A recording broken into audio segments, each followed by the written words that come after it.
Ngayon, para sa dagdag na reaksyon at pananaw. Malugod naming tinatanggap si Kanin Kadar, Senior Fellow sa Washington Institute for Near East Policy. Nakasama natin ngayon mula Washington. Salamat po sa inyong oras. Ano po ang opinyon ninyo ngayon sa dramatikong anunsyo ni Donald Trump at ang 10 araw na tigil putukan sa hilagang prente sa pagitan ng Israel at Lebanon? Pero mas partikular, ang Hezbollah ang kailangang tumigil sa pagpapaputok sa mga komunidad ng Israel. Ano po ang inyong pagsusuri, ang inyong reaksyon? Magandang gabi at salamat sa muling pag-imbita sa akin. Ito ang pangunahing tanong. Isang 10 araw na tigil putukan ng sumunod matapos ang direktang negosasyon ng mga embahador ng Lebanon at Israel. Tinawag iyong pagpupulong na working peace talks, kaya hindi lang ito tungkol sa tigil putukan. Ito ay bahagi ng mas malaki at mas mahabang proseso na ayon sa marami sa Washington na ito ay patungo sa isang kasunduan sa kapayapaan na ang pangunahing kailangang gawin na yon ay dapat sana ayon kay Trump, gusto niyang mag-usap sina Netanyahu at Joseph sa telepono. Lahat ay humiling ng isang bagay, isang uri ng tigil putukan para, alam mo na, parang may masasabi silang nakuha nila bilang isang kinakailangan. At yon ang nangyari.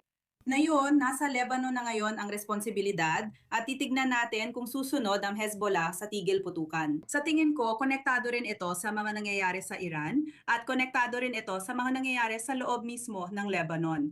Kung ititigir ng Hezbollah ang pagpapaputok sa Israel at talagang ipapatupad ng dalawang bansa ang tigil putukan, makikita natin ang isang 10 araw na pagsubok para sa Lebanon kung saan kailangang tiyakin ng Lebanon na magbabago ang kanilang desisyon sa politika na huwag harapin ang Hezbollah. Ang LAF ay hindi makakaroon ng mas malaking papel at isa sa ilalim sa mahigpit na pagsusuri at pagmamasid. Ngayon, hihinto na ang mga Israeli sa pambobomba sa Lebanon at Hezbollah.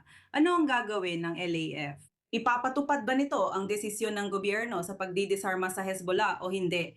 Ito ang pangunahing paksa at tila nasa Lebanon na ang pagpapasya. Malalaman natin na yon. May 10 araw tayo para malaman kung ito ay gagana. Iyan talaga ang pangunahing tanong nasa isip ng mga Israeli, lalo na ng mga nakatira malapit sa hilagang hangganan. Kung titignan mo ang reaksyon ni punong ministro Nawaf Salam, tinanggap niya ang anunsyo at gusto rin niyang pasalamatan ang tinawag niyang lahat ng regional at internasyonal na pagsisikap na ginawa para makamit ang resulta na ito, lalo na ang mga mula sa US. At nakakatuwang isipin, ang Pransya, ang European Union at lahat ng kapatid nating Arabo. Sa kanyang salita, pinangunahan ito ng Saudi Arabia at Ehipto, kasama rin ang Qatar at Jordan.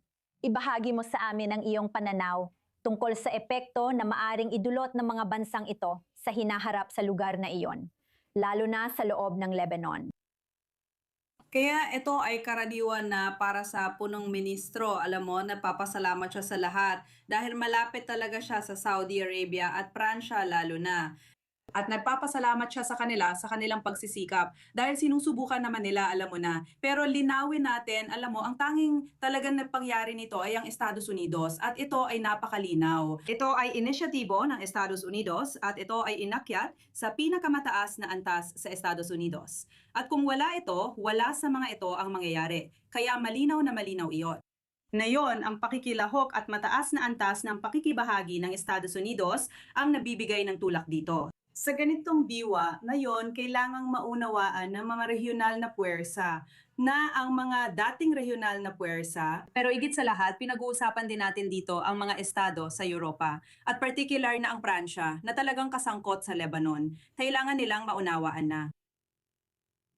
Ang pagbabago ng kanilang pulisya sa Lebanon ay kailangang maging realidad.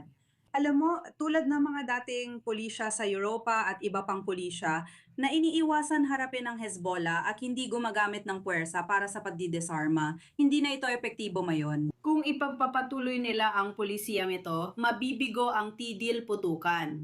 Ngayon, ang papel ng mga bansang ito na kanyang pinuntahan ay dapat talagang nakatuon sa pagsasabi sa Lebanon na ang tigil putukan ay konektado sa pagdidesarma. Walang tigil putukan kung walang pagdidisarma. Ang ibig ko lang, mas matagal na tigil putukan. Kung walang tigil putukan, walang pagdidisarma, kaya dapat malinaw na walang tigil putukan kung walang pagdidisarma. Ito ang mahalagang mensaheng iparating sa Lebanon na yon. At ito ang kailangang maunawaan ng mga Lebanese. Hindi ito laro. Seryosong tinitingnan ito ngayon ng pinakamataas na antas sa US. At hindi ito maaring balewalain. Ito ay isang pagkakataon na kailangang seryosohin ng lahat ng bansa. Dapat magbago ang pulisya ng Lebanon at papel ng LAF at may malaking papel dito ang mga bansa sa rehiyon na binanggit ni Salam. Magiging interesante na makita kung paano makakatulong ang iba't ibang bansang ito sa hinaharap. Kanin Kadar, maraming salamat sa pagsama sa amin ng live mula sa Washington. Salamat sa oras mo at sa iyong mga pananaw. Salamat. Maraming salamat sa pag-imbita sa akin.